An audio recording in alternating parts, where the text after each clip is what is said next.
سلامي سلامي لقوم كرام. جیسے ایک پاکستانی جا رہا تھا, ٹرین میں سفر کر رہا تھا ایک چائنیز کے ساتھ. تو پاکستانی تاجروں کا دماغ بہت تیز چلتا ہے. تو ایک چائنیز کے مچھر آ کے بیٹھا. چائنیز دنیا کی ہر چیز کھا لیتے ہیں, چائنیز نے اٹھایا اور کھا لیا. اب پاکستان نے بولا یار ادھر تو مچھروں کا بزنس بھی ہو سکتا ہے. تو پاکستانی کے مچھر آ کے بیٹھا, اس نے پکڑا اور چائنیز سے بولا کتنے کا خریدے گا. تھوڑے سے چٹکلے چلتے رہتے ہیں, ان کا موضوع سے تعلق تو نہیں ہے لیکن تھوڑا سا آپ کا دل اس میں لگا رہے کہ وہ ایک جو چوہا جو ہے نا, چوہا, اس نے ایک ہاتھی کو دریا میں نہاتے ہوئے دیکھا. السلام علیکم, خیریت سے آپ؟ تو ہاتھی کو دیکھا دریا میں نہاتے ہوئے. تو چوہے نے ہاتھی سے کہا یار ذرا باہر آنا, کام ہے ضروری. تو ہاتھی نے کہا بھائی میرے لیے باہر آسان نہیں ہے, میں گھنٹوں لگیں گے, میں ہاتھی ہوں, کوئی مذاق نہیں ہوں. چوہے نے کہا نہیں بہت ہی اہم کام ہے, تھوڑی دیر کے لیے آپ کو باہر آنا پڑے گا. اب بیچارہ اتنی مصیبت سے باہر نکلا, چوہے نے کہا بس ہو گیا کام, واپس جاؤ. ہاتھی نے کہا بھائی کیا ٹینشن تھی, مجھے اتنی مصیبت سے نکلا. اور میں, چوہا کہہ رہے بس میں یہ دیکھنا چاہ رہا تھا میرا انڈر ویئر پہن کے تو نہیں نہا رہے تم پہ. ٹھیک ہے نا, صحیح ہے. تو خیر ہاتھی انڈر ویئر نہیں پہنتا. کوئی بھی دنیا کا جانور ایسا نہیں ہے دنیا میں کوئی جو لباس زیبتن کرتا ہو, کیونکہ لباس کا تعلق کس سے ہے؟ تہذیب سے.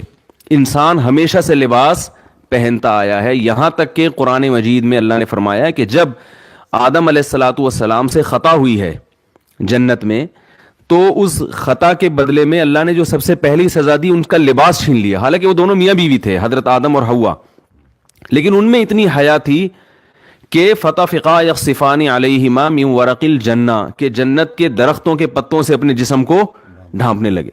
تو پہلے دن سے اللہ نے انسان کے مزاج میں اور انسان کے فطرت میں کیا رکھا ہے؟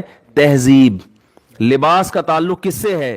تہذیب. ایک جاہل پیر تھے, جاہل پیر ہوتے ہیں نا اپنے مریدوں کو بس کھانے کھلانے کی ترغیب. انہوں نے کہیں کدو کی فضیلت پہ بیان کیا. کس پہ بیان کیا؟ کدو کی فضیلت. نبی صحیح حدیث ہے کہ رسول اللہ صلی اللہ علیہ وسلم کو لوکی اور کدو جو ہے نا یہ بہت پسند تھا, یہ صحیح حدیث ہے.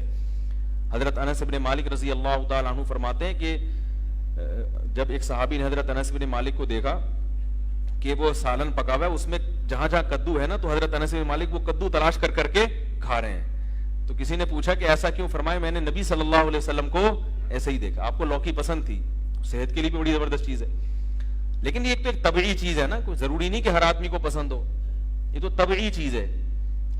تو آپ وہ مولانا جو جاہل پیر تھے نا, انہوں نے اپنے مریدوں کو حدیث سنائی کہ کدو نبی نے کھایا, نبی کی سنت. جب کھانے کا ٹائم آیا نا, تو وہ جو مرید تھا اس نے کہا کہ حضرت میں آپ کے لیے کدو شریف پکا کے لے آؤں. اب کدو کے ساتھ کیونکہ سنت ہو تو شریف کا لفظ بھی ایڈ کر دیا کہ کدو اتنے فضائل سنے, تو حضرت میں آپ کے لیے کدو شریف پکا کے لے آؤں. وہ ان کے تو آسان خطا, یار اب ہمیں کدو کھلائیں گے یہ. تو انہوں نے کہا یار ہم گناہگار لوگ ہیں, میرے لیے کوئی بغیرت سی مرغی پکا کے لے آؤ تم. ہم کیا ہیں؟ ہم بڑے گناہگار لوگ ہیں, کدو شریف کہاں, ہمارے لیے کوئی بغیرت سی جس میں غیرت بالکل ہی نہ ہو. تو یہ جو فارمی چکن ہے نا, اس بیچارے کو کچھ پتہ نہیں. مجھ سے ایک دفعہ بقرعید میں کسی نے مسئلہ پوچھا کہ حاملہ گائے جو ہے نا, حاملہ گائے, اس کی قربانی جائز ہے؟ میں نے کہا ہاں جائز ہے. تو انہوں نے کہا اس بیچارے معصوم بچے کا کیا قصور ہے؟ وہ جو گائے کے پیٹ میں معصوم بچہ ہے اس کا کیا قصور ہے؟ تو میں نے کہا اس کی ماں بیچاری کا کیا قصور تھا جس کو ہم کاٹ رہے ہیں, اس سے اس کو کسی جرم کی سزا دی جا رہی ہے. تو جانور بیچارے کا کوئی قصور تھوڑی ہوتا ہے کہ جو ہم اس کو کاٹ کے کھاتے ہیں. وہ اللہ نے بنایا کس کے لیے؟ ہمارے لیے. چٹکلا سناتا ہوں نا, کئی بار آپ سن چکے ہیں. وہ ایک بچے نے, ایک مس تھی, انہوں نے وہ بچے بیٹھے ہوئے تھے, اسٹوڈنٹس بیٹھے ہوئے تھے, ان سے معاہدے لیے کہ دیکھو بیٹا پکا وعدہ کرو, پکا وعدہ کرو کہ پان گٹکا نہیں کھاؤ گے. انہوں نے کہا میس پکا وعدہ پان گٹکا نہیں کھائیں گے. بیٹا پکا وعدہ کرو چوری نہیں کریں گے. میس کبھی بھی چوری نہیں کریں گے. ہر چیز پہ وعدہ کر رہے تھے, سارے معاہدے کروا لیے, ملک کی خدمت کریں گے, یہ کریں گے, وہ کریں گے, ایمانداری سے جہاں بھی جائیں گے ایماندار. آخر میں کہا کہ بچوں پکا وعدہ کرو لڑکیوں کا پیچھا نہیں کریں گے. بچوں نے کہا پکا وعدہ لڑکیوں کا پیچھا نہیں کریں گے. اب بچوں جو نا اندر وعدہ تو کر لیا. اب مس نے کہا اچھا پکا وعدہ کرو ملک پر جب جان دینے کی باری آئی تو جان دیں گے. انہوں نے کہا دے دیں گے, ایسی زندگی کا کرنا بھی کیا ہے ہم نے. جب جان دینے کی باری آئے گی تو کیا کریں گے؟ جان دے دیں گے, زندگی کو بچا کے کرنا بھی کیا ہے. میں تو ایک جگہ حیران ہو گیا, ہم کہیں جنگل میں گئے تفریح کے لیے, تو مجھے تھوڑا سا شوق ہے مختلف لوگوں کا انٹرویو لینے کا, ان کا کلچر کیا ہے. تو میں نے دیکھا کہ اب ہمارے کیمپ کے قریب 2 ذرا ایجڈ سی خواتین تھیں, تو میں نے کہا چلو ان سے تھوڑا سا انٹرویو لوں, یہ خیمے میں کیا پکا رہی ہیں. ہم وہاں قریب گئے تو وہ کچھ مچھلی ڈال کے اور کچھ پکا رہی تھی, تو تھائی زبان میں ایک ترجمہ کرنے والے میرے ساتھ موجود تھے.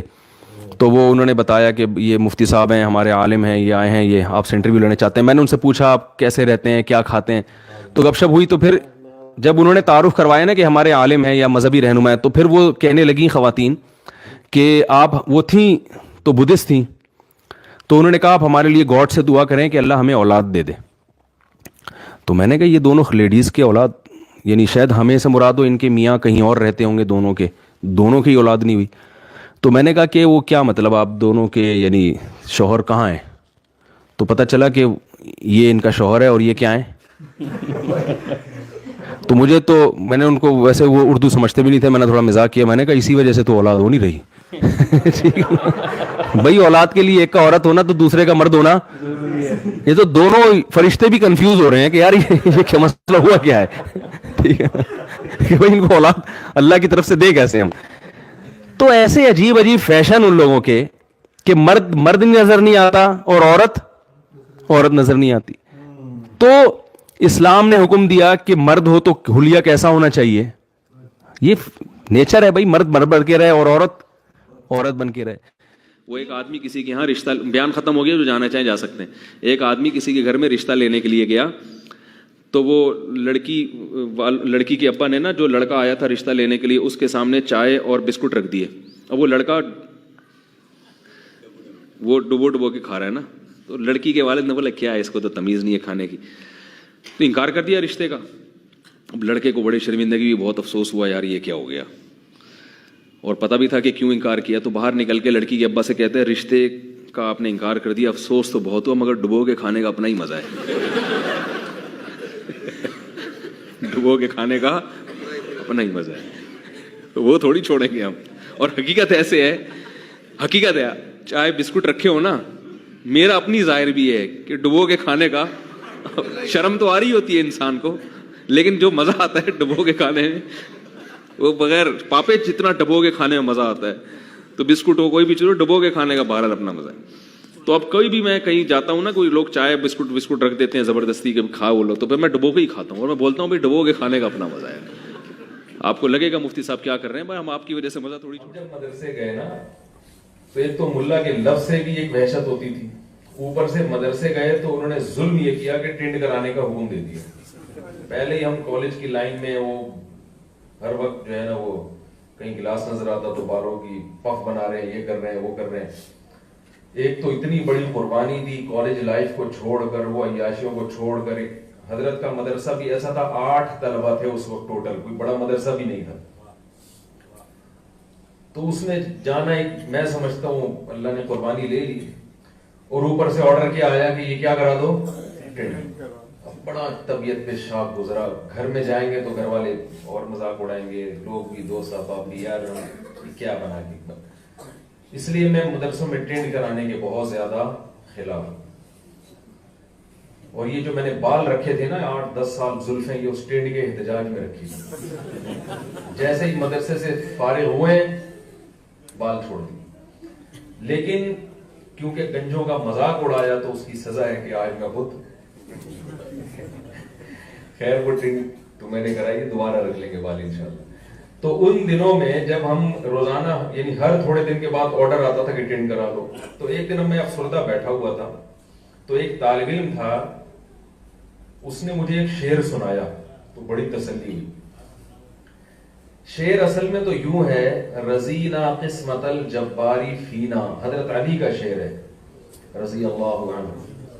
لنا علم وللجہال معلوم, ہم اللہ کی تقسیم پہ راضی ہیں. قسمت الجبار, جبار یعنی اللہ نے جو تقسیم کی نا, ہم اس پہ راضی ہیں.